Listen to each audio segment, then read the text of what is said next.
Hello दोस्तों, स्वागत है आपका अपने S R G academy YouTube channel पर। जैसे कि दोस्तों आपको पता ही है कि हम जो है प्राचीन इतिहास की सीरीज लेकर चल रहे हैं।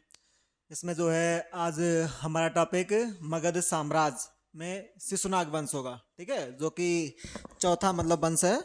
अगर बृहद वंश से काउंट करेंगे कि इसे बृहद वंश पहला वंश था प्राचीन में, जिसका उल्लेख पुराणों और जो है महाभारत में मिलता है। और दूसरा वाला प्रदोत वंश करके, और तीसरा जो है हर्यक वंश। ठीक है, तो ये चौथा जो है ये शिशुनाग वंश है। तो इसे शिशुनाग वंश के ऐसे संस्थापक जो है कौन थे? शिशुनाग ही संस्थापक थे, क्योंकि शिशुनाग ने हर्यक वंश के जो अंतिम शासक, जैसे हर्यक वंश की स्थापना किसने की थी? तो हर्यक वंश की जो स्थापना की थी वो बिंबिसार ने की थी। बिंबिसार ने हर्यक वंश की स्थापना की थी। और इसके बाद में बिंबिसार का पुत्र अजाशत्रु शासन करता है 32 वर्ष तक, और बिंबिसार ने 52 वर्ष शासन किया था। इसके बाद 16 वर्ष समथिंग जो है वो अजाशत्रु के पुत्र उदयन शासक करते हैं। और जो हर्यक वंश का अंतिम यानी उदयन का जो तीसरा जो पुत्र था नागदशक, तो उसकी हत्या उसी के सेनापति यानी शिशुनाग ने कर दी थी। जो नागदशक जो कि उदयन का पुत्र था, उसकी हत्या उसके सेनापति शिशुनाग ने कर दी थी। और इसने हत्या करने के बाद में एक नए वंश की शुरुआत कर दी, यानी इसने एक जो है नए वंश की शुरुआत कर दी, जिसे हम शिशुनाग वंश के नाम से जानते हैं। और इसे शिशुनाग वंश के अगर कालखंड की बात करें तो 412 ईसा पूर्व से लेके 344 ईसा पूर्व तक था। और ये पूरा शिशुनाग वंश है। शिशुनाग वंश में जैसे पहले शासक जो कौन होते हैं? शिशुनाग, यही जो है संस्थापक थे। तो जैसे बात करें इसी में जो है इन्हीं के बारे में देखते हैं। शिशुनाग शिशुनाग वंश के संस्थापक शिशुनाग वंश के संस्थापक संस्थापक कौन है? तो ये शिशुनाग ही है।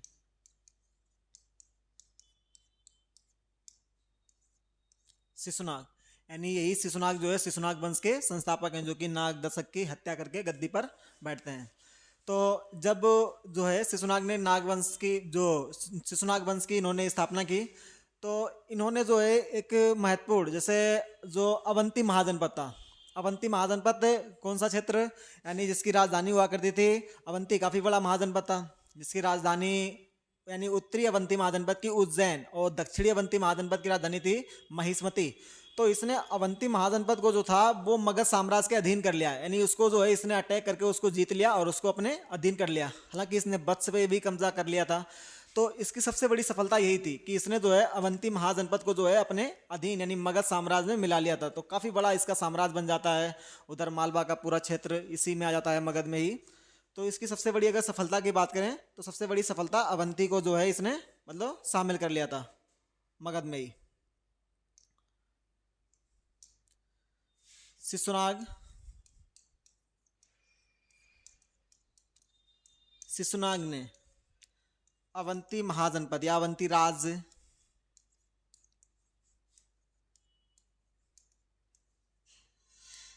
महाजनपद पर आक्रमण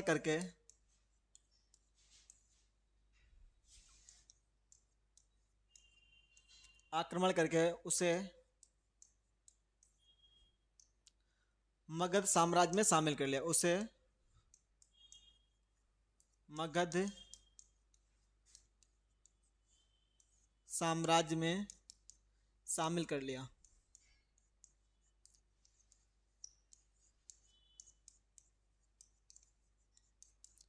मगध साम्राज्य में शामिल कर लिया यानी इसने अवंती महाजनपद पर अटैक किया और उसे जो है मगध साम्राज्य में जो है इसने शामिल कर लिया। इसके बाद में जैसे जो हर्यक वंश के टाइम पे राजधानी हुआ करती थी वो राजगृह, और हर्यक वंश से पहले राजधानी हुआ करती थी गिरिब्रज। बिंबिसार राजधानी राजगृह बनाते हैं। अजातशत्रु के टाइम पे भी राजधानी राजगृह रहती है। और फिर उदयन जो थे, उदयन ने जो पाटलिपुत्र नगर की स्थापना, जैसे पाटिल ग्राम नाम से अजातशत्रु ने बसाया था, और पाटलिपुत्र की स्थापना जो उदयन ने की थी। तो उदयन ने जो राजधानी राजगृह हुआ करती थी तो उसे राजधानी चेंज करके पाटलिपुत्र कर दी। इसने जो है पाटलिपुत्र से राजधानी अपनी चेंज कर दी। इसने अपनी नई राजधानी जो है वो वैशाली बनाई थी, नई राजधानी वैशाली, क्योंकि इसने वत्स महाजनपद में भी अटैक करके मिला लिया था। तो इसने अपनी नई राजधानी जो बनाई थी वो वैशाली।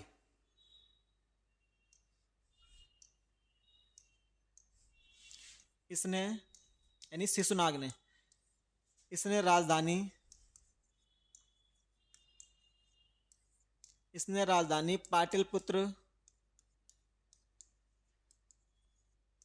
पाटलिपुत्र, और पाटलिपुत्र किस किन नदियों के किनारे स्थित है? तो गंगा और सोन नदी के किनारे पे स्थित है पाटलिपुत्र, जो वर्तमान का पटना है। तो पाटलिपुत्र से स्थानांतरित कर,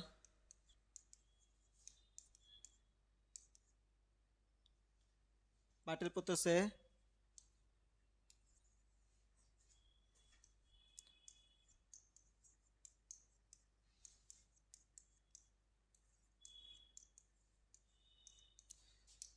पाटलिपुत्र से स्थानांतरित कर, इसने जो है वैशाली को राजधानी बनाया। वैशाली, वैशाली को राजधानी बनाया। और वैशाली जो है ये बज्जी महाजनपद की राजधानी हुआ करती थी। इसी के अंतर्गत लिच्छवी गणराज आता था। इसी के अंतर्गत लिच्छवी गणराज जो है वो आता था। अगर बात करें तो इसने राजधानी पाटलिपुत्र से चयन करके वैशाली बनाई। अगर इसके उत्तराधिकारी की बात करें तो इसका उत्तराधिकारी जो है वो कालाशोक, इसका पुत्र जो है वो कालाशोक जो है वो इसका उत्तराधिकारी, यानी इसकी मृत्यु जो है वो 394 ईसा पूर्व में हो गई थी। यानी शिशुनाग की मृत्यु जो है वो 394 में। शिशुनाग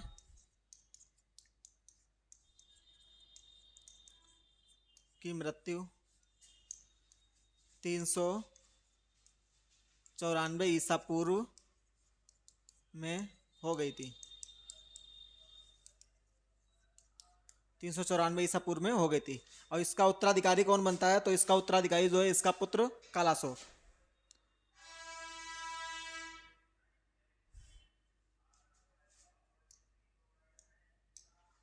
यानी इसका उत्तराधिकारी इसका पुत्र कालाशोक बनता है।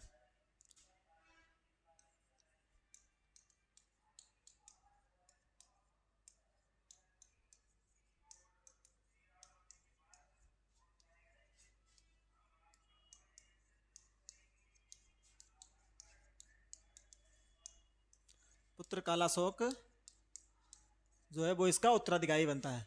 और कालाशोक, कालाशोक के अगर कालखंड की बात करें तो कालाशोक का कालखंड जो है 394 ईसा पूर्व से लेकर 366 ईसा पूर्व तक है। यानी 394 ईसा पूर्व से लेकर 366, यानी जो है अगला शासक कालाशोक।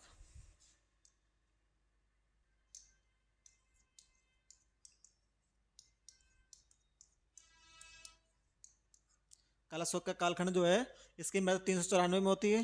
तो 394 ईसा पूर्व से लेके जो है 366 ईसा पूर्व तक, ये जो है इसका कालखंड है कालाशोक का।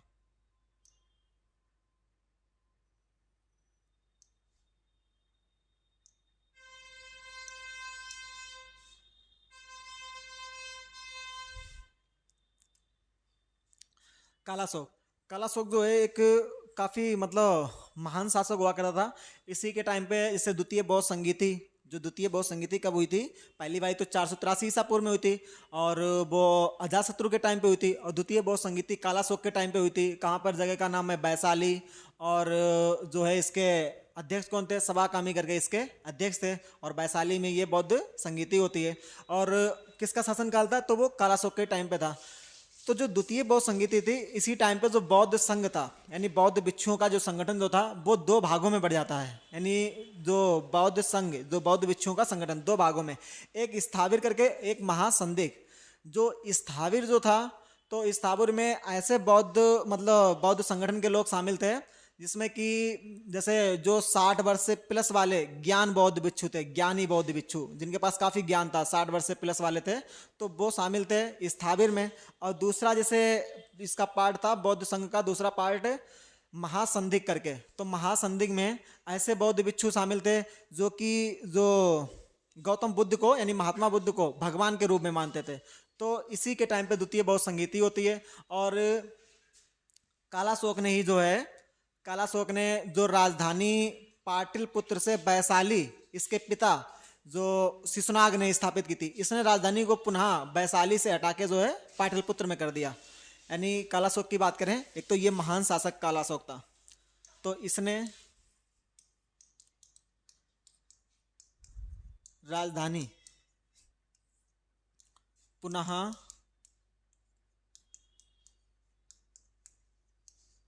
वैशाली से हटाकर पाटलिपुत्र स्थापित कर दी। पाटलिपुत्र स्थापित कर दी, यानी इसने राजधानी जो है पुनः वैशाली से हटा के जो है वो पाटलिपुत्र में स्थापित कर दी। किसने? कालाशोक ने। और इसी के टाइम पे द्वितीय बौद्ध संगीति होती है।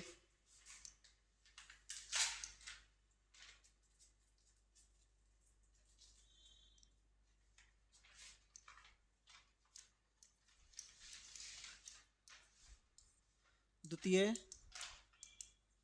बौद्ध संगीति ये ऐसे कब हुई थी? तो 383 ईसा पूर्व में, 383 ईसा पूर्व में होती, इसी के टाइम पे आता है। और जो है कहाँ पर हुई थी जगह? वैशाली में। वैशाली। अगर पूछ ले इसके अध्यक्ष कौन थे, तो अध्यक्ष कौन थे इसके? सवाकामी करके, सवाकामी या कहीं पे सुब्बोकामी करके मिलता है। सवाकामी जो है वो इसके अध्यक्ष थे। और किसके टाइम पे हुई थी? किसके टाइम पे अगर पूछ ले तो कालाशोक। किसके टाइम पे हुई है? तो कालाशोक के, यानी शासन किसका है? कालाशोक का।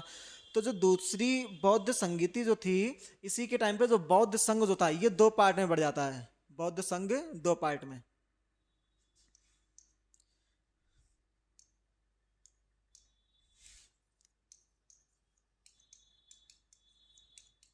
इसी संगीति में बौद्ध संघ जो है ये 2 भाग में बढ़ जाता है, यानी इसके जो है 2 पार्ट हो जाते हैं। 2 पार्ट कौन कौन से? एक जो है स्थाविर करके,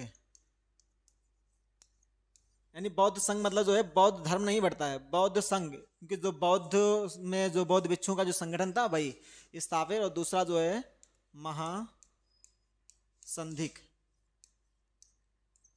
स्थाविर और जो है महासंधिक, तो ये जो है वो 2 भागों में बढ़ जाता है। अब जैसे बात करें अगर स्थाविर, तो स्थाविर में ऐसे कौन कौन से शामिल थे?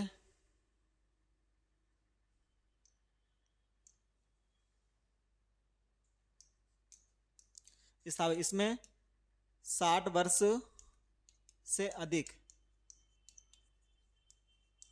60 वर्ष से अधिक ज्ञानी बौद्ध भिक्षु, ज्ञानी बौद्ध भिक्षु इसमें शामिल थे। बौद्ध भिक्षु शामिल थे। और महासंदिग्ध में जो थे इसमें महात्मा बुद्ध को भगवान मानने वाले शामिल थे। महात्मा बुद्ध को भगवान मानने वाले, महात्मा बुद्ध को भगवान मानने वाले। तो ऐसे पूछ ले कि किस संगीति के दौरान बौद्ध संघ 2 पार्ट में बटा था, तो ये दूसरी बौद्ध संगीति के दौरान बौद्ध संघ 2 पार्ट में बढ़ता है, स्थाविर और महासंधि करके। उसके बाद में कालाशोक ने जो है ये मतलब राजधानी जो है वो चेंज ही कर दी है।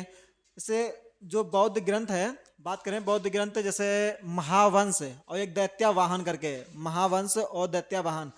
तो और उसके बाद में जैसे जो रामायण वगैरह, तो उसमें जो है जो कालाशोक के लिए एक वर्ड यूज होता है काकवर्ड, यानी शक्तिशाली महान शासक, इसके लिए यूज होता है जैसे कालाशोक के लिए कि किस शासक को जो है काकवर्ड की संज्ञा दी गई, महान शासक की। तो किसमें बौद्ध ग्रंथ जो है वो महावंश और जो है उसके बाद में दैत्यावाहन करके, तो उसमें जो है मतलब इसको संज्ञा दी गई दिव्यावाहन।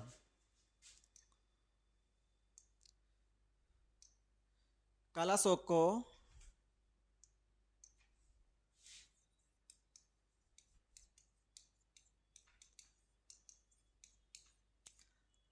को जो है बौद्ध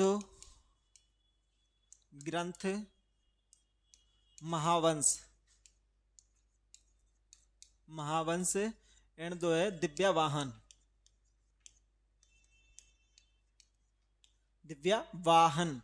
इसमें जो है इसे काकवड़ की या रामायणों में इसे काकवड़ की संज्ञा दी गई।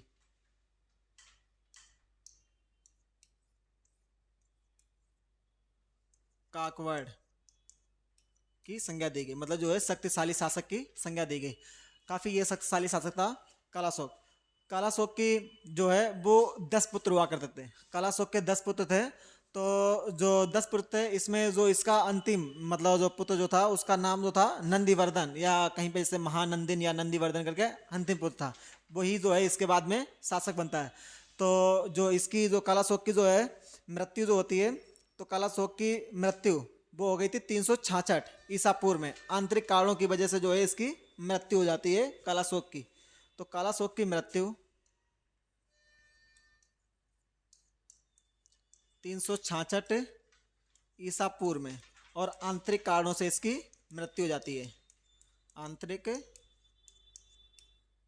कारणों से जो है इसकी मृत्यु हो जाती है।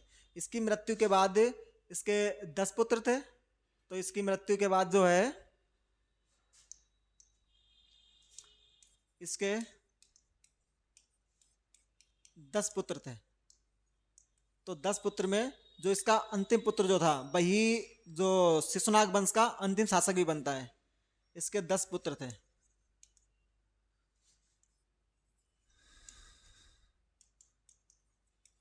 इस वंश का अंतिम शासक, या जैसे इसका 10वां पुत्र कहीं पे पंचनक करके मिलता है, तो इस वंश का जो है अंतिम शासक महानंदिन या ऐसे नंदीवर्धन थे। यानी वो जो है शिशुनाग वंश के अंतिम शासक थे, महानंदिन या जो है नंदीवर्धन। इसके 10वें पुत्र थे कालाशोक के। और जो है जो महानंदिन या नंदीवर्धन को जो नंद वंश के संस्थापक महापदम नंद ने जो है इनको हटा के और एक नया वंश जो है नंद वंश की स्थापना कर दी थी। यानी जो महानंदिन को महापदम नंद ने हटाकर जो है और एक नया वंश नंद वंश की स्थापना कर दी थी। नंद वंश की बात करें तो नंद वंश 344 से 322 ईसा पूर्व तक रहता है।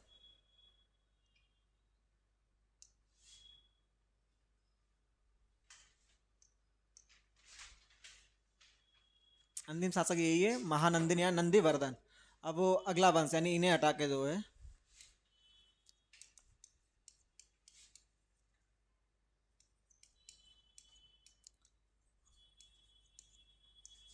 महापदम नंद ने नंद वंश की स्थापना की। नंद वंश की स्थापना की, या इसे किसी बुक में मिलता है कि जो नंदीवर्धन या महानंदिन ही जो थे वही महापदम नंद कहलाए। नंदीवर्धन या जो है महापदम नंद ही जो है वो नंदवर्धन कहलाए। तो इसके बाद में जो इनके कालखंड की बात करें तो 344 से 344 से लेकर 322 ईसा पूर्व महापदम नंद।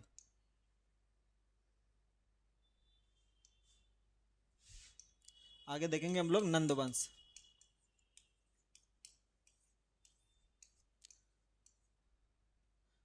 नंद वंश 344 से लेके जो है नंद वंश चला है 344 से लेके 322 ईसा पूर्व तक।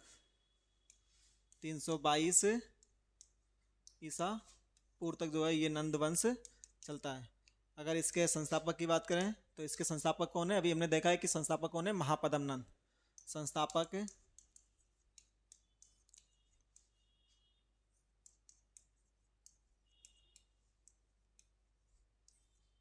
महापदम नंद, ये जो है इसके संस्थापक हैं। और महापदम नंद अगर इनके कालखंड की बात करें तो ये 336 तक, यानी 344 से लेके और 336 तक ईसा पूर्व, ये जो है कालखंड जो है वो महापदम नंद। हालांकि इन लोगों का कालखंड नहीं पूछा जाएगा, नंद वंश का याद रखेंगे। 344 से लेके 322 ईसा पूर्व, जो कि संस्थापक कौन है? महापदम नंद।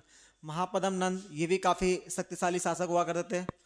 जो नंद वंश को बौद्ध ग्रंथों में जो है नव वंश के नाम से भी जानते हैं। एक और इसका नाम पड़ता है, जैसे वो जो बौद्ध ग्रंथ हैं उस उनमें जो है इसको नव वंश के नाम से भी, क्योंकि इसमें जो है नंद वंश में टोटल नौ राजा हुआ है, मतलब वो हुए हैं इसमें टोटल 9 राजा। जैसे इसकी 8 पुत्र थे, तो 8वें पुत्र या अंतिम शासक की बात करें तो वो घनानंद था। पहले महापदम नंद की बात करते हैं कि महापदम नंद एक शक्तिशाली शासक था और इसकी काफी उपाधियां थी। महापदम नंद इसे महापद्म, इसे जो है अपरो परशुराम, अपरो परशुराम, या इसे कह लें दूसरा परशुराम, अपरो परशुराम, या जो है दूसरा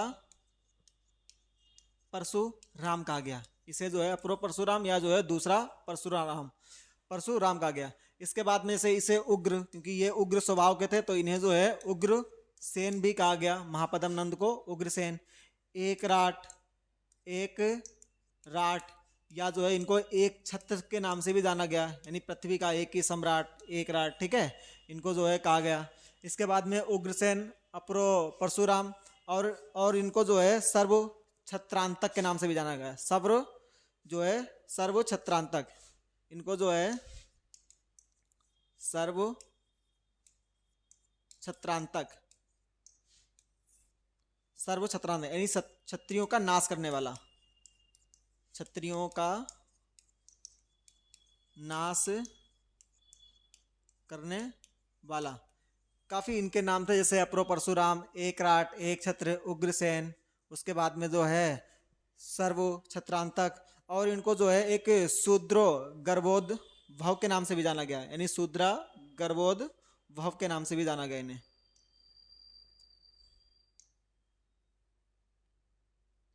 ये उपाधियां इनकी याद रखेंगे।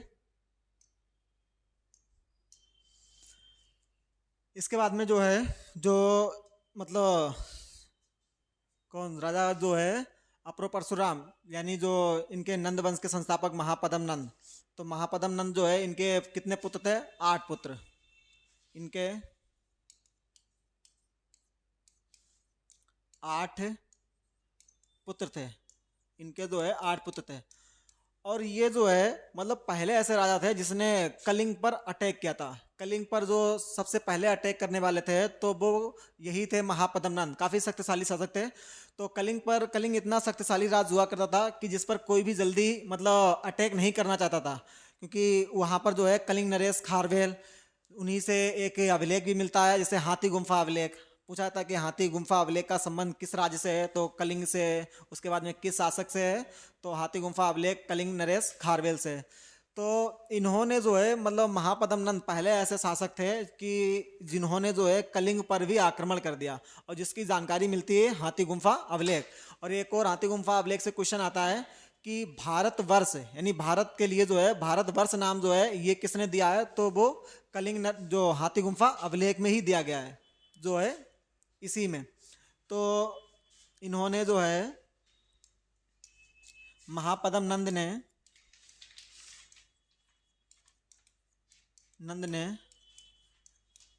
कलिंग पर आक्रमण किया, कलिंग पर आक्रमण किया। और ये पहले ऐसे शासक थे कि जिन्होंने कलिंग पर आक्रमण किया। कलिंग पर आक्रमण किया, कलिंग को इन्होंने जो है जीत लिया, और वहाँ पर जो है नहरों का इन्होंने निर्माण करवाया, नहरों का निर्माण करवाया, वहाँ पर नहरों का इन्होंने निर्माण करवाया। इसके बाद में इसकी जानकारी कि जो है महापद्म नंद ही पहले शासक हुए थे जिन्होंने जो है कलिंग पर आक्रमण किया। इसकी जानकारी मिलती है तो अभिलेख जो है वो हाथी गुम्फा अभिलेख, इसकी जानकारी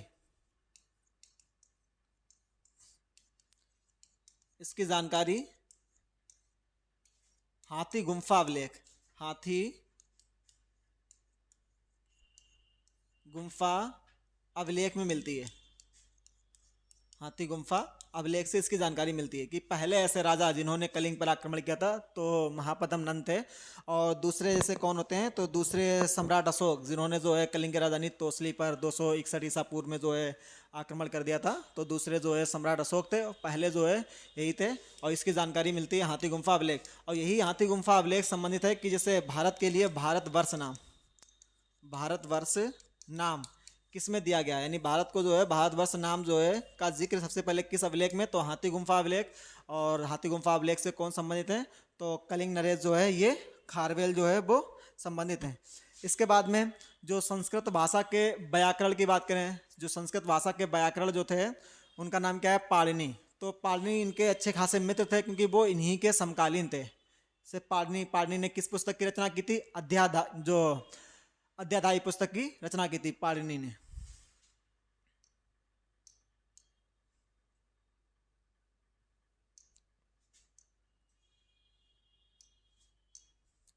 यानी जो है संस्कृत भाषा के व्याकरण,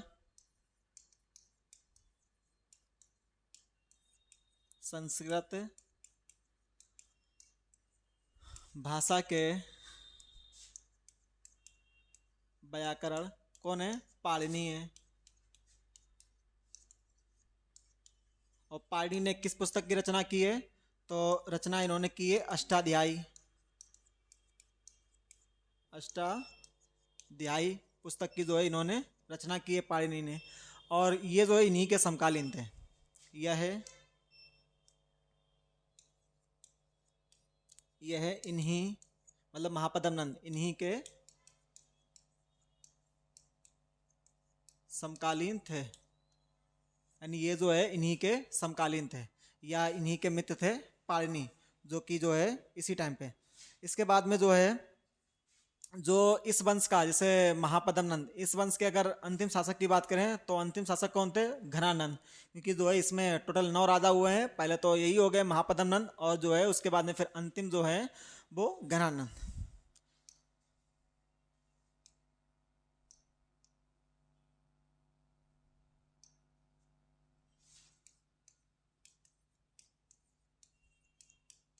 नंद वंश के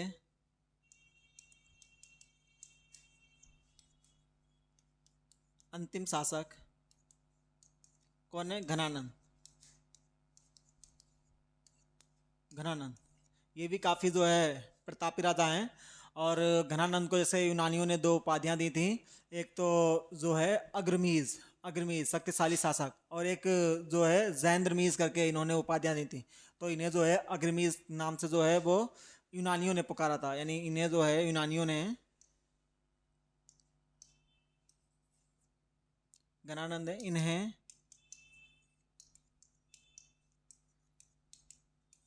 यूनानियों ने अग्रमीज की उपाधि दी थी।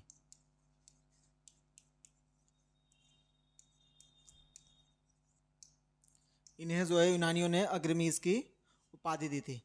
और जैसे घनानंद जो है इन्हीं के टाइम पे, जैसे सिकंदर, जब सिकंदर जो है भारत पर आक्रमण करने की सोचता है, तो उस टाइम पे पूछा था कि जो मगध पर किसका शासन था? तो मगध पे जो है घनानंद का ही शासन था।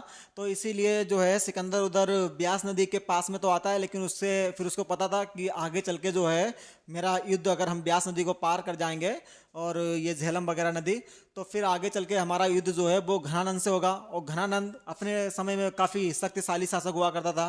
तो सिकंदर जो है इन्हीं वजहों से जो है सिकंदर आगे, मतलब पार करके जो है इंडिया में दाखिल नहीं होता है, क्योंकि आगे जो है उसको मगध साम्राज्य पर जो है घनानंद मिल रहे थे। तो ये भी काफ़ी शक्तिशाली शासक थे। तो सिकंदर जो है फिर वहीं पर वापस लौट जाता है।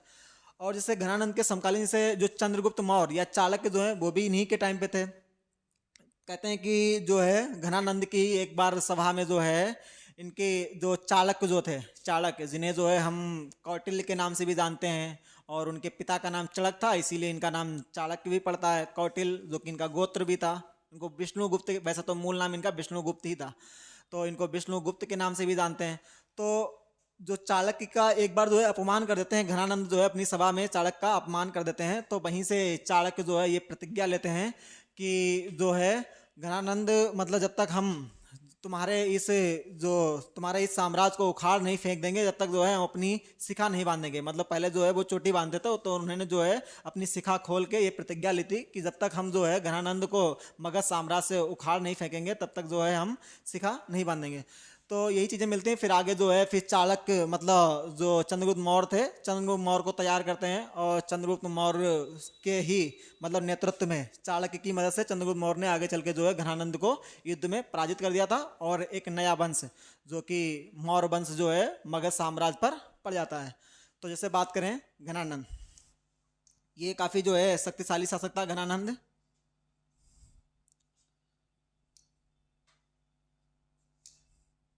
यह है शक्तिशाली शासक था। सिकंदर और चंद्रगुप्त मौर्य।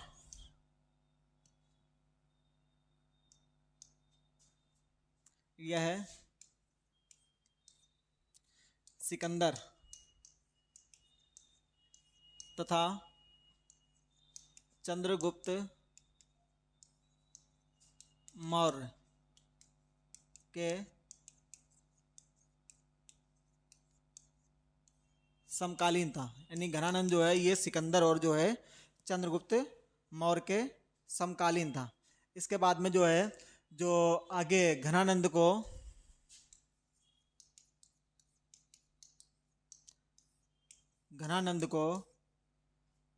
चंद्रगुप्त मौर्य ने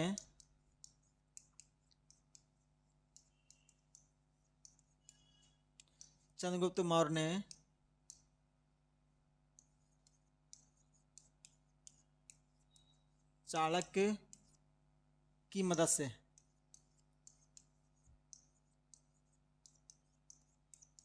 हराया था। यानी इसको जो है चंद्रगुप्त मौर्य ने चाणक्य की मदद से हराया था। चाणक्य जो चंद्रगुप्त मौर्य के सेनापति कह लें या प्रधानमंत्री, ठीक है, तो वो चाणक्य थे। अब इसके बाद में जो है यहीं से नंद वंश का अंत हो जाता है, क्योंकि जो अंतिम जो थे वो घनानंद ही थे और सिकंदर और जो है ये मतलब चंद्रगुप्त मौर्य ये इन्हीं के समकालीन थे। ठीक है दोस्तों, अगर आपको वीडियो अच्छी लगे तो जो है इसको लाइक करेंगे तथा चैनल को सब्सक्राइब भी करेंगे।